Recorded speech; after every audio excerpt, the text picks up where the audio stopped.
Greetings and salutations. My name is Andy Semler, and I will be discussing treatment options for managing the symptoms of complex post-traumatic stress disorder, hereafter abbreviated CPTSD.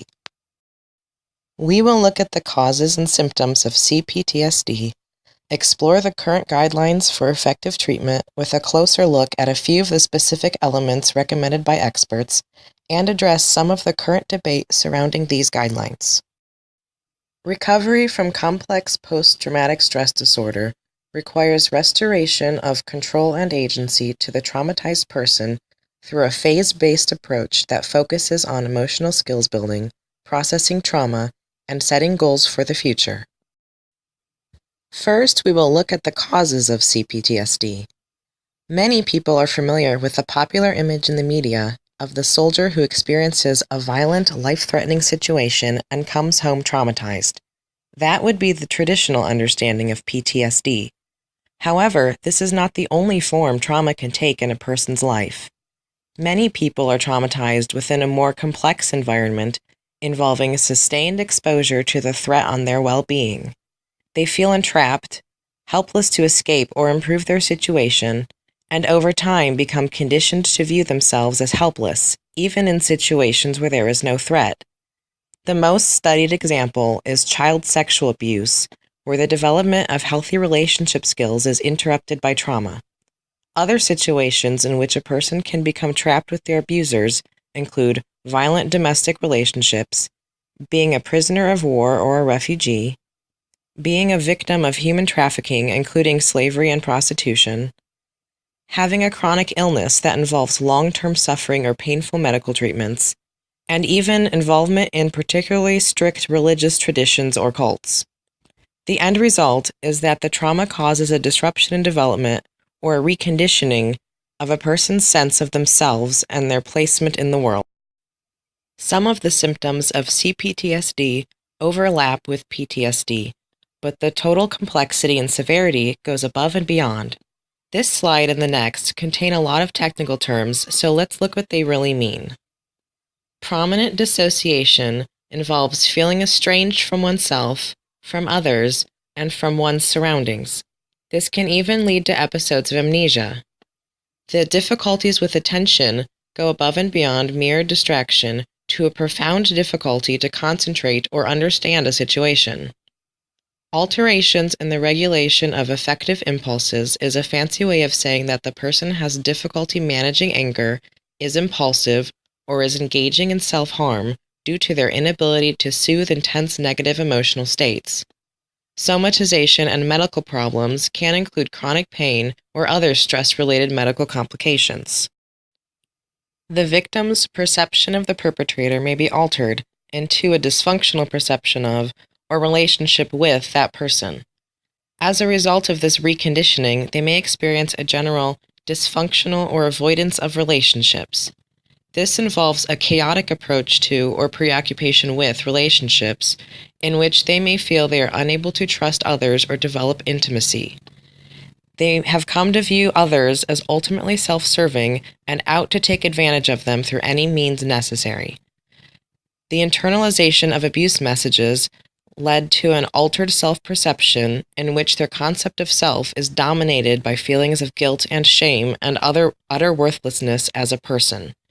Their symptoms of meaning may be altered, resulting in a damaged belief system or feelings of being permanently negatively changed by the event. This can lead to a sense of hopelessness at finding someone who will understand them or despair of ever being able to recover. Since CPTSD is the prevention of development or the deterioration of emotional and relational skills, treatment seeks to build these skills in addition to processing the trauma itself. The International Society for Traumatic Stress Studies has developed guidelines for therapists which they update regularly based on their periodic reviews of research and their own surveys of therapeutic experts on CPTSD. They advocate a phase-based approach to treatment in which the patient first builds up emotional and relational skills, which equips them to deal with the trauma in a way they were previously unable to, before finally restructuring their life in a way that takes advantage of therapeutic gains.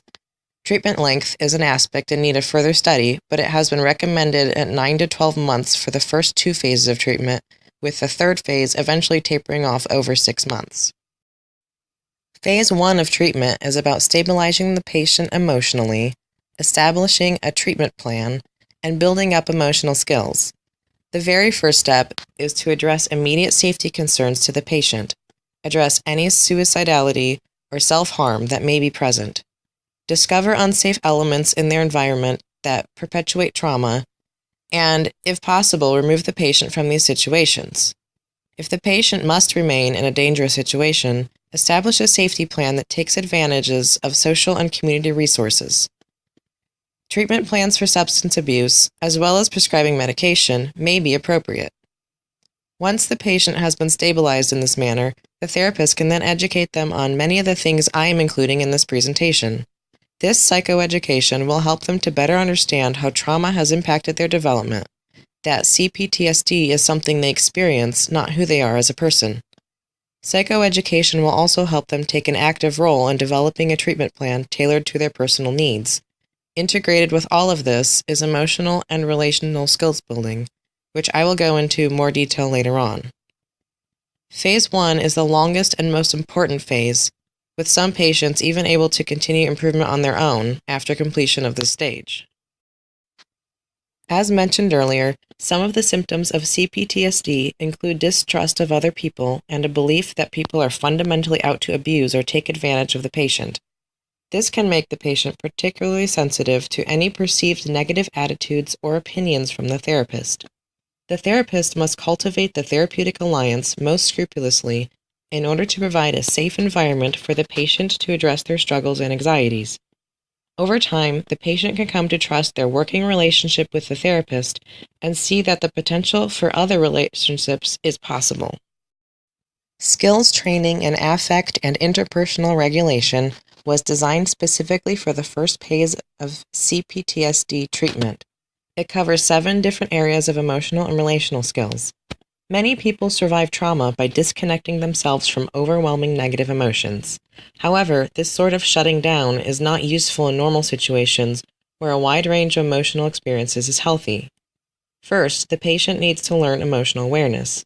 The patient needs to learn how to name, understand, and describe emotions. Second, they can begin building skills to help them regulate uncomfortable emotions, bringing them into a manageable range. They can learn what calming mechanisms produce desired results and which are self-defeating. Third, they can learn how to engage with distressing situations in a productive way. Everyone experiences stress from time to time, and by learning to apply effective coping skills, the patient can regain a sense of control in their life. Now that they've built up internal skills, the next 4 steps focus on external applications in relationships with others.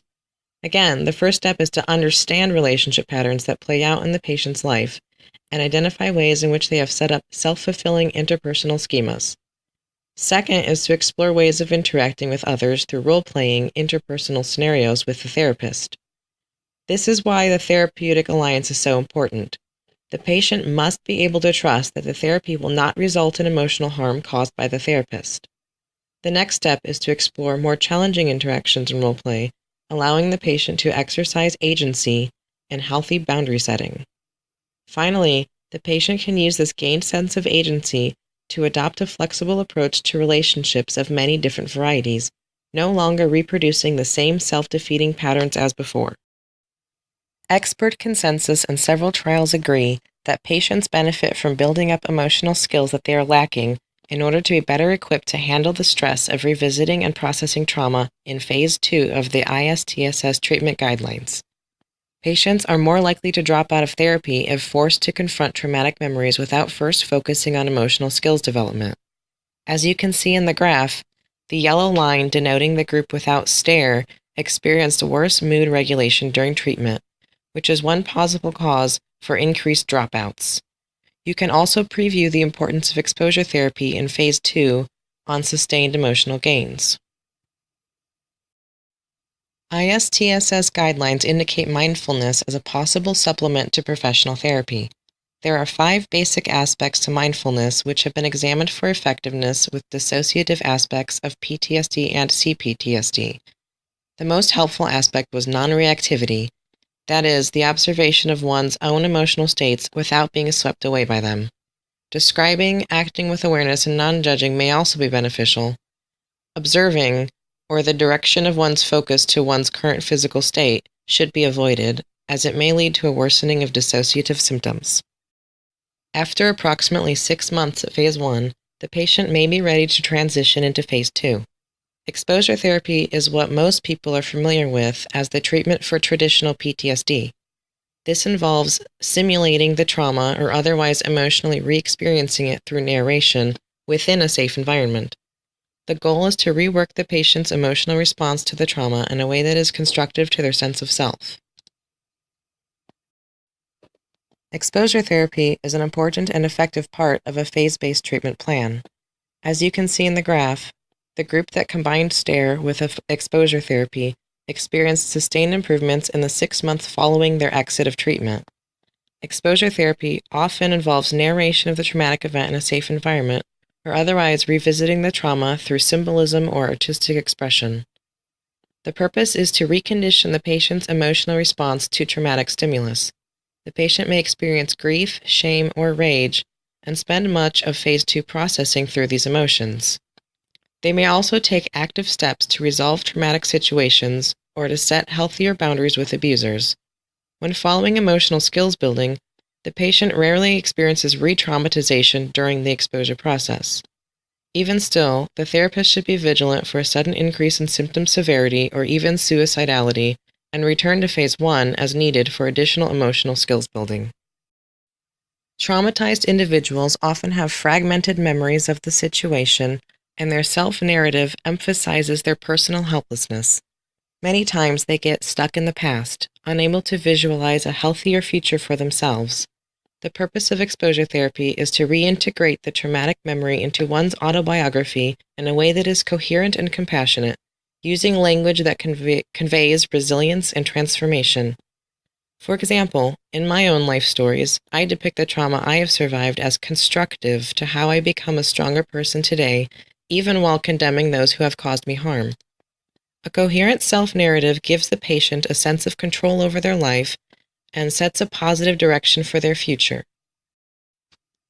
After having spent 9 to 12 months in Phases 1 and 2, the patient may now proceed to Phase 3. This is the opportunity for the patient to wrap up what they've learned so far and apply it toward their approach to the future. Some individuals with CPTSD may have never believed recovery was possible, and so the idea of setting personal goals and working toward them is unfamiliar to them. Some possible areas in which they may create plans includes education and employment, recreation and hobbies, relationship and social support networks, and so on. This is also a time for the patient to identify any future therapeutic needs, such as identifying whether they need ongoing lower-intensity treatment and how they would know if they need any booster sessions in the future as necessary. There has been some pushback against CPTSD as a distinct form of PTSD since the concept was first introduced in the 1990s. Many PTSD experts don't think the additional symptoms proposed for CPTSD are sufficient to warrant a separate diagnosis, instead seeing it as regular old PTSD taken to a more extreme level. Compared to the traditional approach to PTSD, the ISTSS phase-based approach may draw treatment out longer than necessary for safe, effective treatment, thus delaying recovery. There is also some concern that presenting the patient with an overly cautious, gradual approach may send the message that they're an especially fragile person, thus reinforcing their feelings of hopelessness. The most recent version of the American Psychiatric Association's Diagnostic and Statistical Manual of Mental Disorders was released in 2013. The field trials for the DSM-5 found that most individuals with CPTSD also could be diagnosed with PTSD. CPTSD was therefore rejected for inclusion, and PTSD was instead broadened to consider more symptoms for diagnosis. Part of this has been due to a lack of CPTSD-specific research, which itself is due to a lack of inclusion in the DSM, a cycle that can be difficult to break out of. There remains the possibility for future editions of the DSM to portray trauma disorders as a spectrum, along which PTSD and CPTSD would exist. In response to the claim that a phase-based approach takes too long, the ISTSS experts point us back to the evidence I presented earlier, showing the higher dropout rate for patients of exposure therapy that was not preceded by Stay Motion's skills building. PTSD treatments on the whole have notoriously poor success rates of reducing symptoms in general, so the entire field could benefit from development of improved methods. Regarding the lack of distinction in the DSM-5, the newly broadened symptom list for PTSD is now so broad that there are 636,120 ways to have a disorder that qualifies for DSM-5 diagnosis. This actually makes it more difficult for therapists to diagnose, let alone come up with an effective personalized treatment plan. The distinction between CPTSD and PTSD is proposed for the 2017 edition of the World Health Organization's International Classification of Diseases, in accordance with several studies and the opinions of over 1,700 experts worldwide. In conclusion, CPTSD is a more complex disorder requiring a more extensive course of treatment than traditional PTSD. A phase-based approach tailored to the individual symptoms is best, focusing on building emotional and relational skills before revisiting and desensitizing traumatic memories. The goal of recovery from CPTSD is the restoration of control and agency to the traumatized person. If you want to learn more, I highly recommend visiting the National Center for PTSD on the VA's website. They maintain up-to-date resources for providers and patients alike.